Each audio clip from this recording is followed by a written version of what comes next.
1절부터 25절까지 말씀으로 여호와께 간구하라, 여호와께 간구하라, 이런 제목으로 말씀의 은혜를 나누고자 합니다.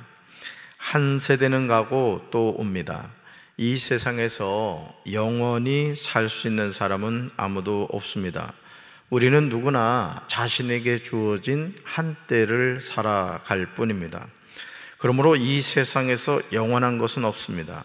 이 사실을 아는 사람은 일시적인 것, 사라지는 것을 붙잡고 살아가는 것이 아니라 영원한 것을 붙잡고 살아갑니다. 이스라엘의 군대 장관이었던 예후가 반란을 일으켜 이스라엘의 왕이 되었지만 그도 한때만 살아야 했습니다. 유다 왕 아하시아의 아들 요아스의 제23년에 예후의 아들 여호아스가 사마리아에서 이스라엘 왕이 된 지 17년간 다스렸습니다. 한 나라의 왕으로서 17년간을 다스린다는 것은 결코 짧은 기간이 아닙니다. 그러나 열왕기하 13장 2절을 보시면 이스라엘 왕 여호아스의 평가가 그렇게 좋지 않은 것을 보게 됩니다. 저와 여러분의 삶도 마찬가지입니다. 우리는 다 하나님 앞에 서게 될 것입니다. 그리고 우리 삶에 대해 평가를 받을 텐데요. 자, 2절 말씀 같이 읽습니다. 여호와 보시기에 악을 행하여 이스라엘에게 범죄하게 한 느밧의 아들 여로보암의 죄를 따라가고 거기서 떠나지 아니하였으므로. 아멘. 그 다음 읽으세요. 여호와 보시기에 악을 행하여. 한 사람의 삶에 대한 평가가 여호와 보시기에 악을 행하였다는 것은 정말 안타까운 평가가 아닐 수 없습니다. 누가 보시기에 악을 행했다고요? 여호와 보시기에. 그러니까 여러분들이 이 세상을 살아가면서 하루하루 살아가면서 이런 마음을 늘 가지시면 돼요. 하나님이 나의 삶을 보고 계신다, 이걸 기억하시라고요. 그래서 말을 할 때도 행동을 할 때도 항상 코람돼요, 하나님 앞에서.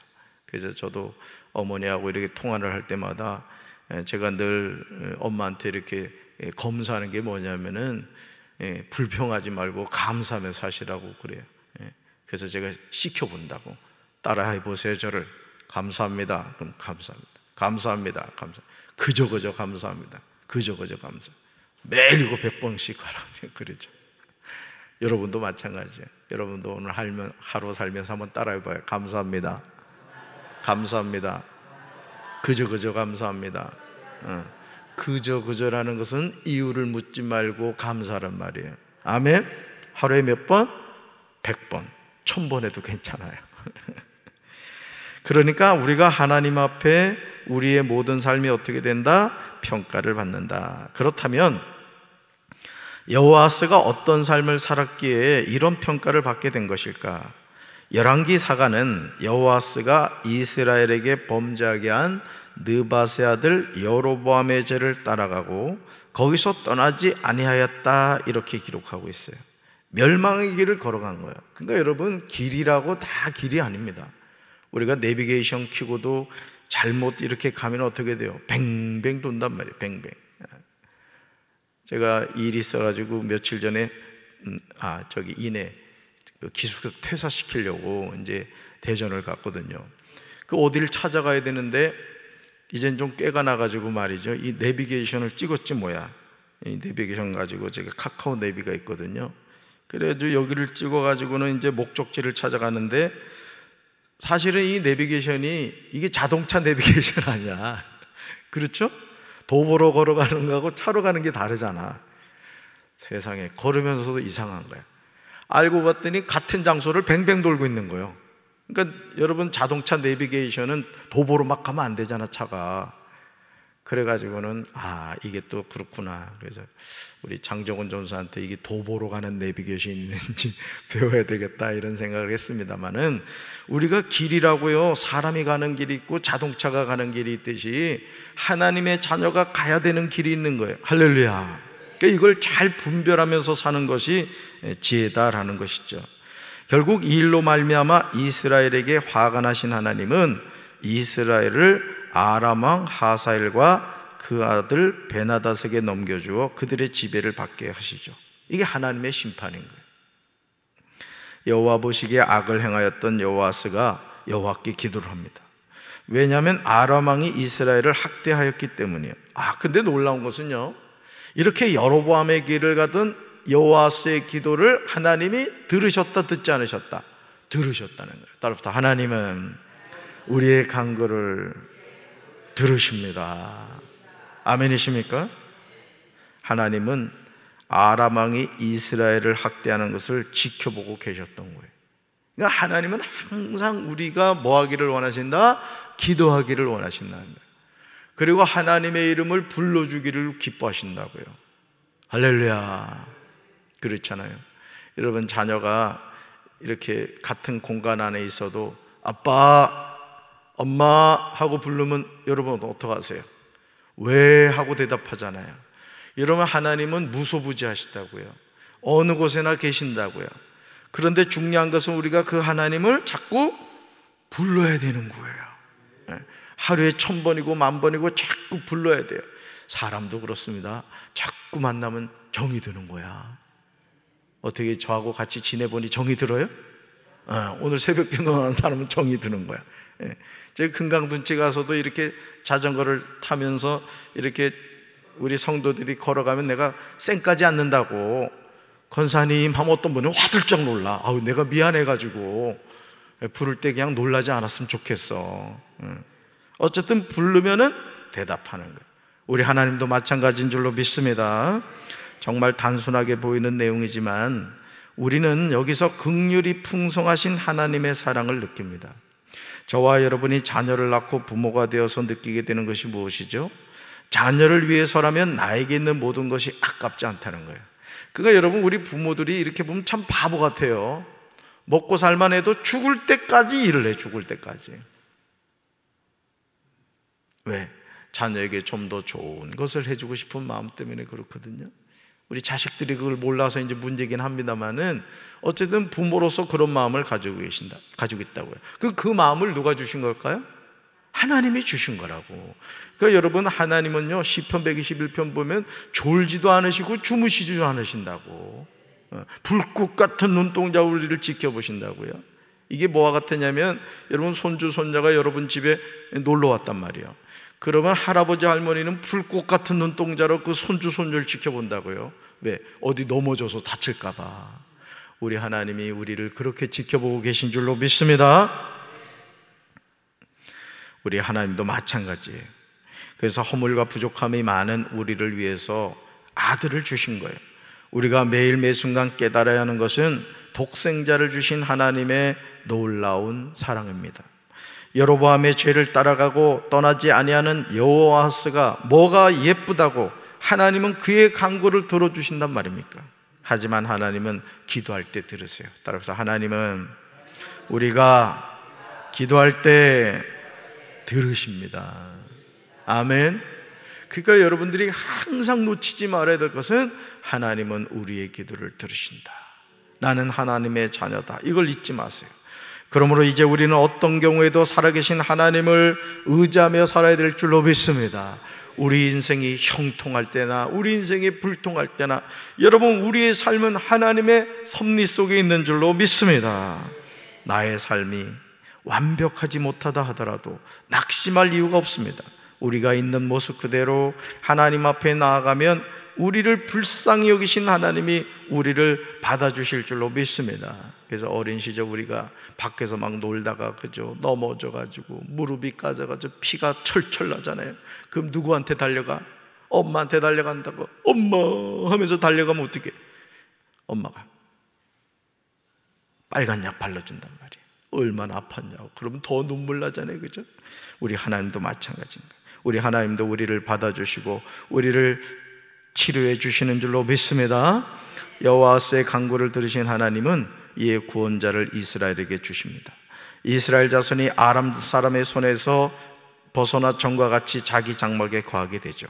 그러나 안타깝게도 그들이 이스라엘에게 범죄하게 한 여로보암의 죄에서 떠나지 아니하고 그 안에서 따라 행하며 사마리아의 아세라 목상을 그냥 두었는데 이게 죄의 뿌리가 된다는 거죠.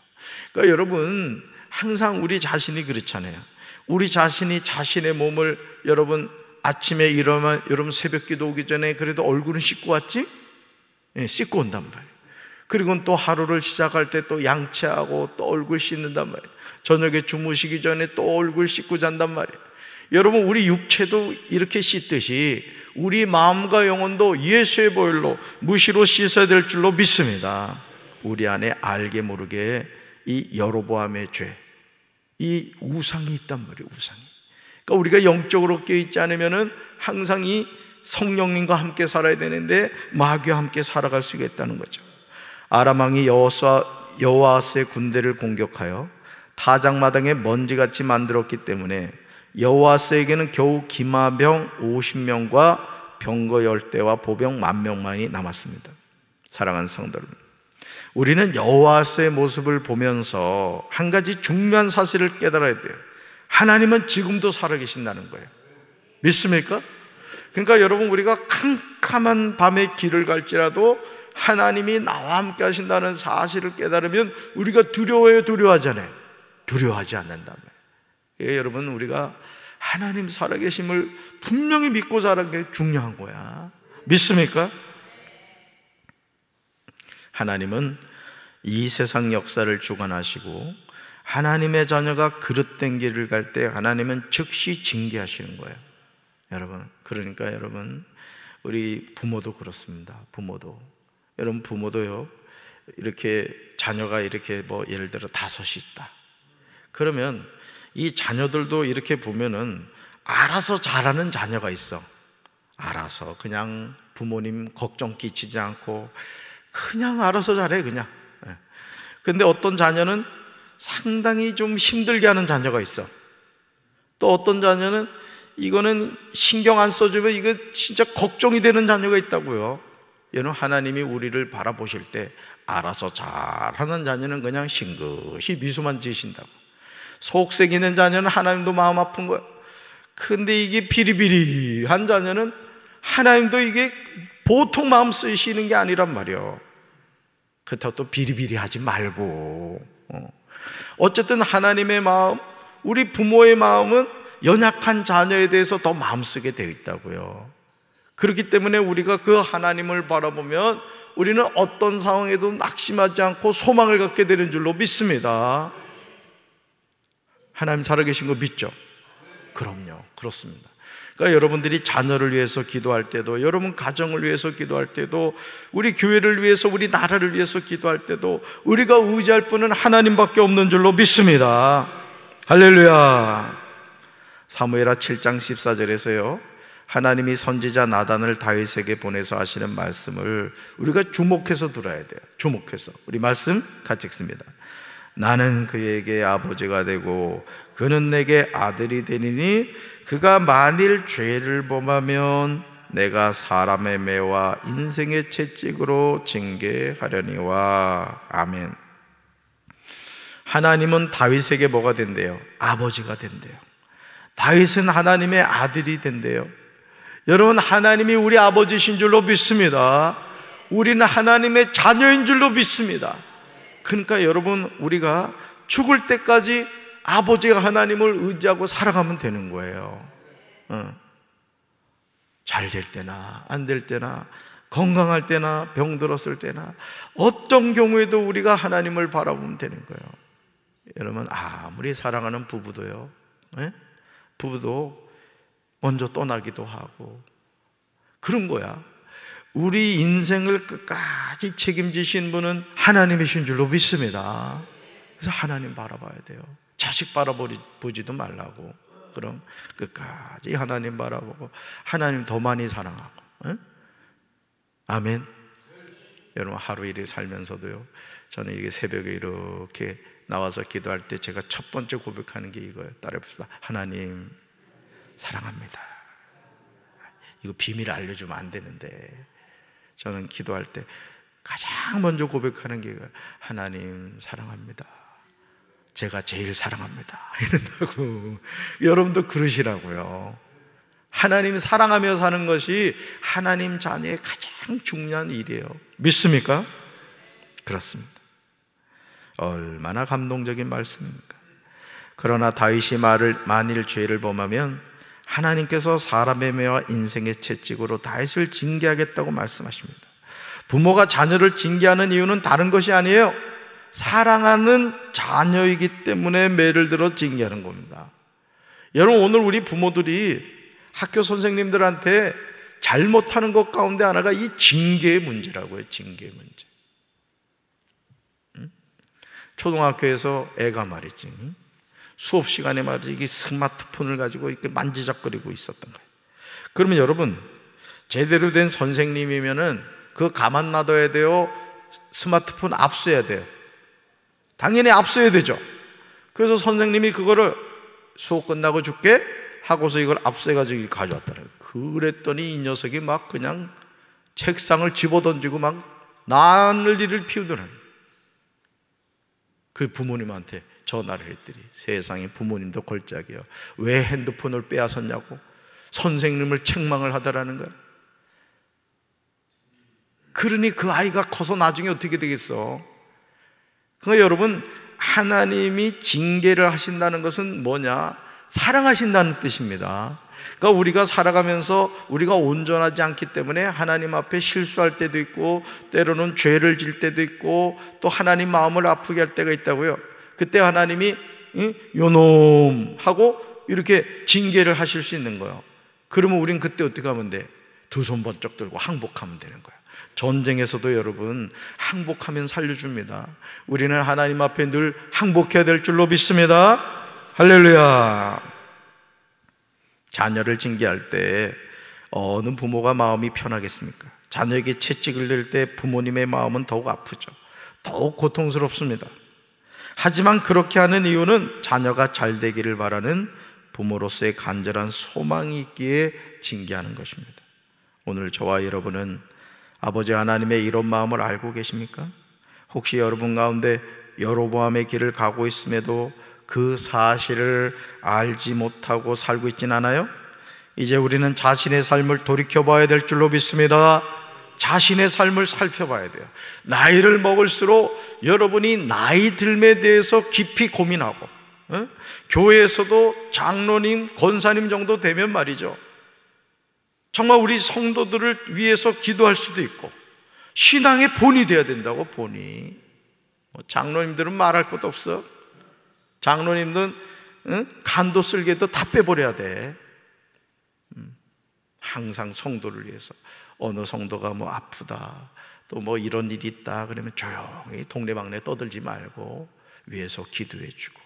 그러니 여러분, 장로님들이 이렇게 교회에서 기도하고 이러면은요, 그 교회는 되는 거예요. 제가 최상원 목사님 책을 어제 다 읽었습니다마는 그 목사님이 그 화양교회 부임해서 보니까 교회가 진짜 웃기더라는 거야. 그래가지고 이 목사님이 그 장로님들한테 그 부탁을 드렸다고 그러더라고. 예배 시간에 이제 그 기도를 해달라고, 중보 기도를 해달라고 부탁을 했다는 거예요.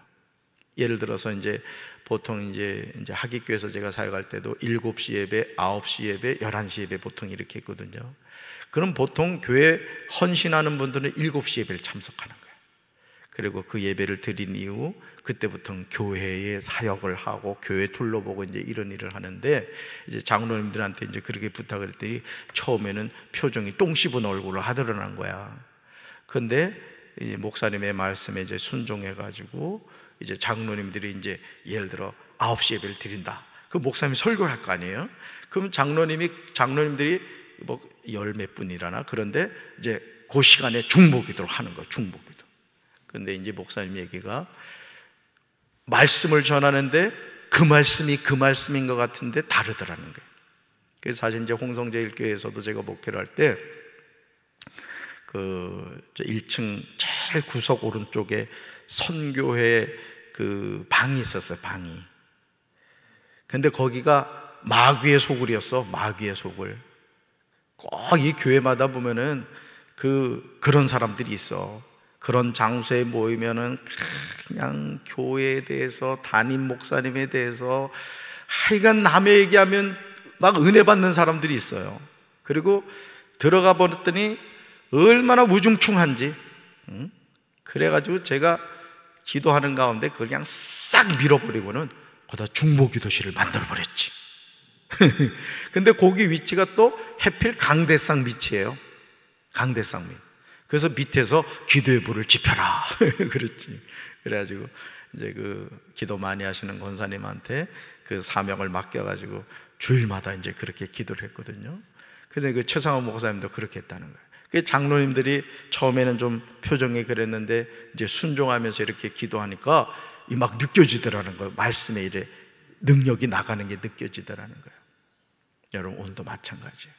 우리가 어떤 인생의 문제 가운데 있다 할지라도 여러분, 여호와서 보라고. 여로보암의 길을 가다가 쫄딱 망해가지고 고통당하니까 어이쿠 해가지고 기도했더니 하나님이 들으셨어요, 안 들으셨어요? 들으셨습니다. 답이야, 기도는 하나님이 들으십니다. 아멘. 그래서 무시로 자신을 살펴보라고요. 내가 지금 걸어가는 길이 하나님이 기뻐하시는 길인지, 생명의 길을 걸어가고 있는지 자신을 살피라고요. 그렇지 아니하면 우리는 사람의 매와 인생의 채찍으로 징계를 받게 됩니다. 여호와스의 남은 사적과 행한 모든 일과 그의 업적은 이스라엘 왕 역대지략에 기록이 되었습니다. 우리가 살아가는 삶의 여정도 마찬가지예요. 행위록에 기록이 돼요. 여러분, 우리 살아가는 삶이 하나님 앞에는 생명록이 있고 계시록에 보면 행위록이 있습니다. 생명록에는 구원받은 자의 이름이 기록되고 행위록에는 우리가 살아가는 삶의 모든 것이 다 녹화가 돼요. 녹화가. 그래서 심판을 받는 거예요. 그래서 하나님의 자녀는 말과 행동 막 하면 안 돼요. 아멘. 덕스러운 말, 은혜로운 행동을 해야 돼. 하나님의 자녀답게 살아야 된다고. 아멘. 오늘 여러분이 하나님 앞에서 코람데오의 마음으로 하나님께 영광 돌리는 우리 사랑하는 성도들 되기를 주님의 이름으로 축원합니다. 가슴에 손 얹읍시다. 하나님, 우리가 기도할 때 하나님은 우리의 기도를 들으시고 응답하여 주시는 줄로 믿습니다. 우리가 걸어가는 길이 생명의 길인지 멸망의 길인지 우리 자신이 늘 자신을 살피게 도와 주시옵시고, 하나님, 우리가 하나님을 두려워하는 믿음을 가지고 경외하는 믿음을 가지고 하나님을 바라보며 살아가게 하옵소서. 감사합니다. 감사합니다. 그저 감사합니다. 날마다 범사에 감사하며 살아가는 저희들 되게 하옵소서. 예수님 이름으로 간절히 기도합니다. 아멘.